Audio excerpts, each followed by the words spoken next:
is the one who masters all things. I am mastered totally by love.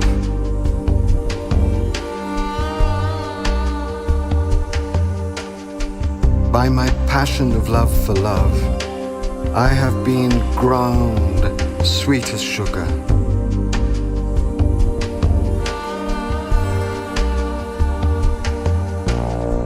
O furious wind, I am only a straw before you. How could I know where I will be blown next?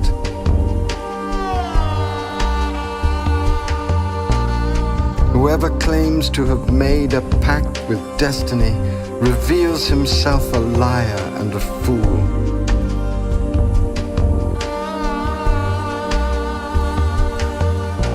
What is any of us but a straw in a storm?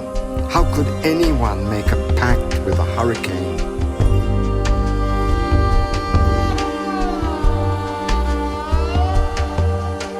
God is working everywhere, His massive resurrection.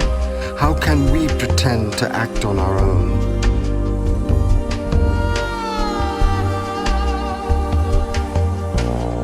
In the hand of love, I am like a cat in a sack.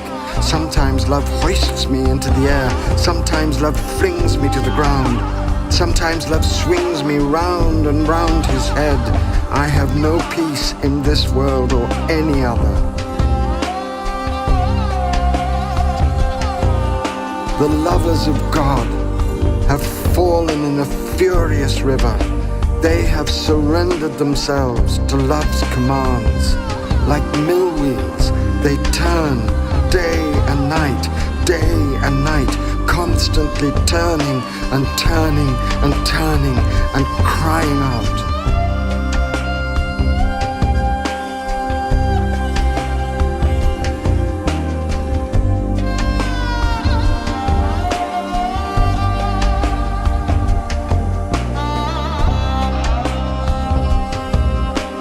Love is the one who masters all things. I am mastered totally by love.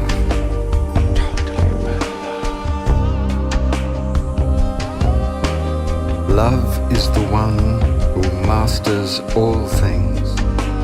I am mastered totally by love.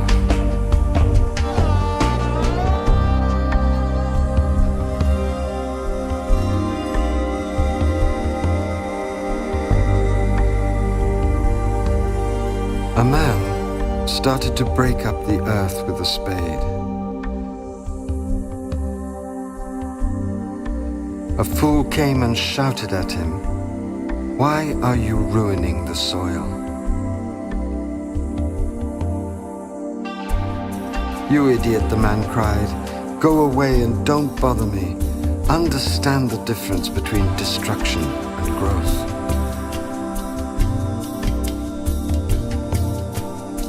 How could this soil become a rose garden or wheat field before it's broken up and ruined and made ugly?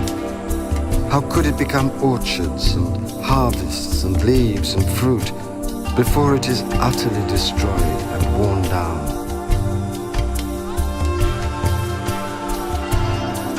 Before you pierce an abscess with a knife, how can it heal? And how can you regain your health? Until the doctor purifies your humors with his cures, how can your illness disappear and true healing arrive? When a tailor cuts up a cloth, piece by piece, does anyone go up to him and strike him and say, "Why have you torn up this beautiful satin? What can I do with scraps of torn up cloth?"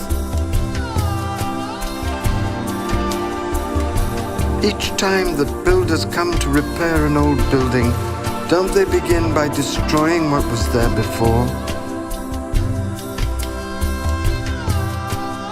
Look at the carpenter, or the blacksmith, or the butcher. With them too, you will find destruction precedes renewal. If you don't subject wheat to the grinding millstone, how will bread ever come to decorate your table?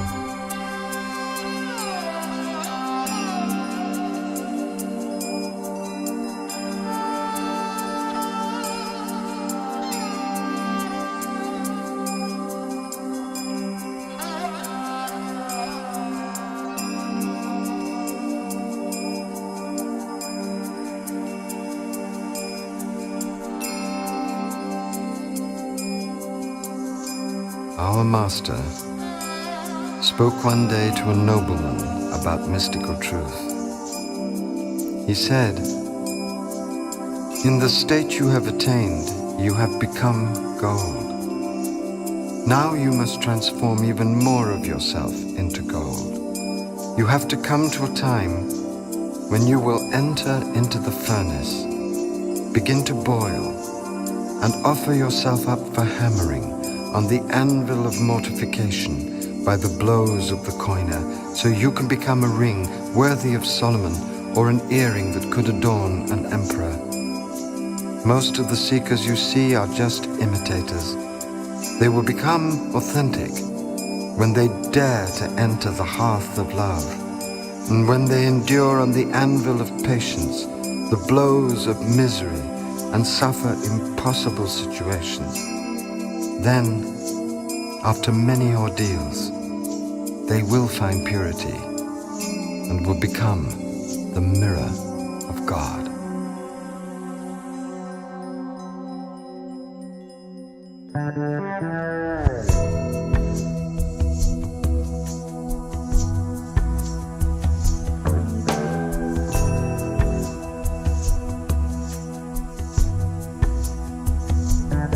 Whatever the blow that arrives from heaven, wait to receive a robe of honor afterwards.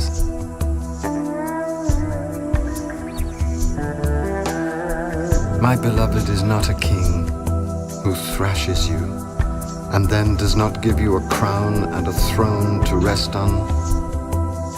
The world is worth less than the eye of a mosquito, yet for a single blow there is infinite reward.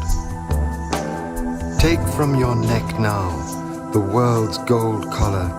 Receive with no protection the blows God sends. Didn't the prophets receive blows on their necks? That pain is what forced them to hold their heads high. Never abandon your innermost core even for a moment, so the beloved will always find you at home. Otherwise, he'll remove his robe of honor and say, "I came to see him myself and found no one in."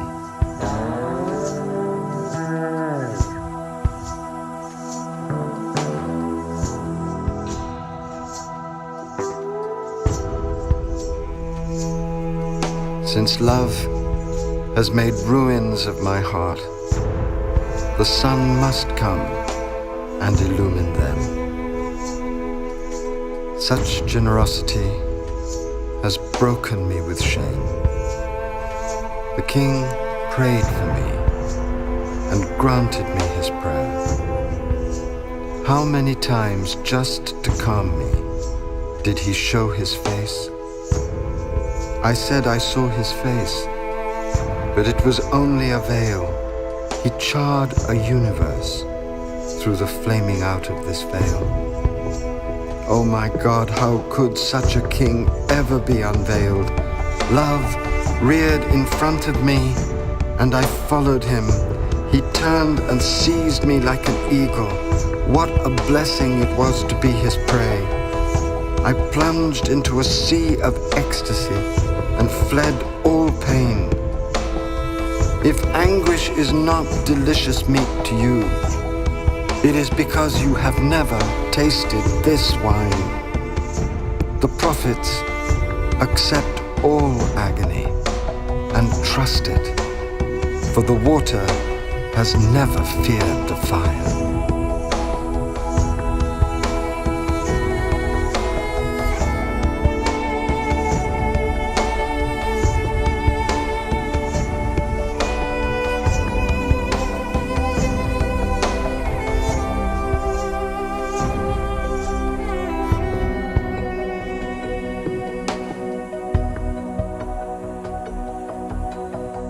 The grapes of my body can only become wine after the winemaker tramples me.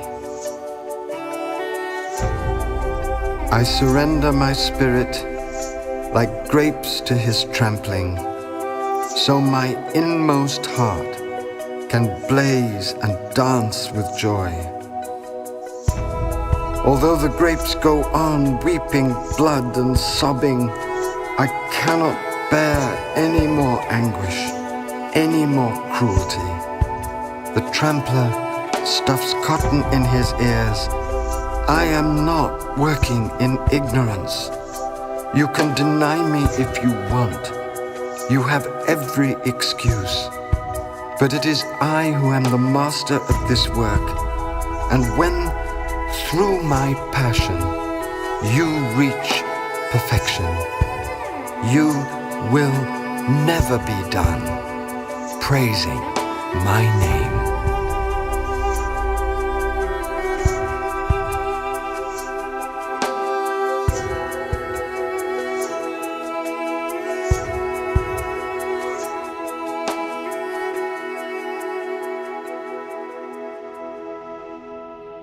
Suffering is a treasure, for it conceals mercies. The almond becomes fresh when you peel off the rind. Oh, my friend, staying in a cold, dark place and bearing patiently the grief, weakness and pain is the source of life and the cup of abandon. The heights are found only in the depths of abasement. Spring is hidden in autumn, and autumn pregnant with spring. Flee neither, be the friend of grief. Accept desolation. Hunt for the life that springs from the death of yourself. Dancing is not rising to your feet painlessly like a whirl of dust blown about by the wind. Dancing is when you rise above both worlds, tearing your heart to pieces and giving up your soul. Dance while you can shatter your own self and pluck out the cotton from the wound of self-obsession. Ordinary beings dance and frolic in the square. People of God dance in their own blood.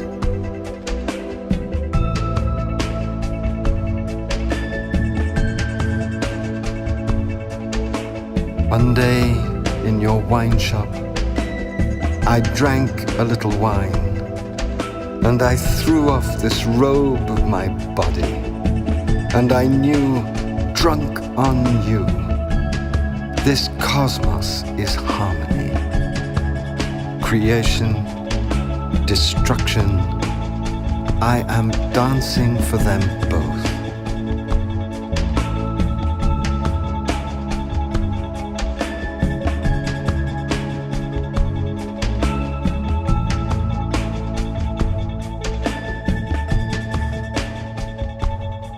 The whole world could be choked with thorns, but a lover's heart will stay a rose garden.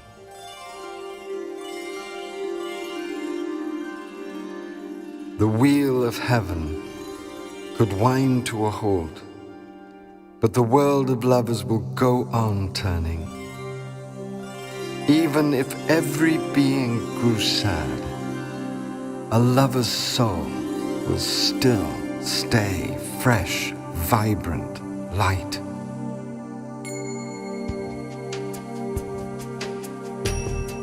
Are all the candles out? Hand them to a lover. A lover shoots out 100,000 fires. A lover may be solitary, but he is never alone. For companion he has always the hidden beloved. The drunkenness of lovers comes from the soul, and love's companion stays hidden in secret. Love cannot be deceived by 100 promises. It knows how innumerable the ploys of seducers are. Wherever you find a lover on a bed of pain, you find the beloved right by his bedside. So mount the stallion of love, and do not fear the path. Love's stallion knows the way exactly, and with one leap, love's horse will carry you home, however black with obstacles the way may be. The soul of a real lover spurns all animal fodder, and only in the wine of bliss can his soul find peace.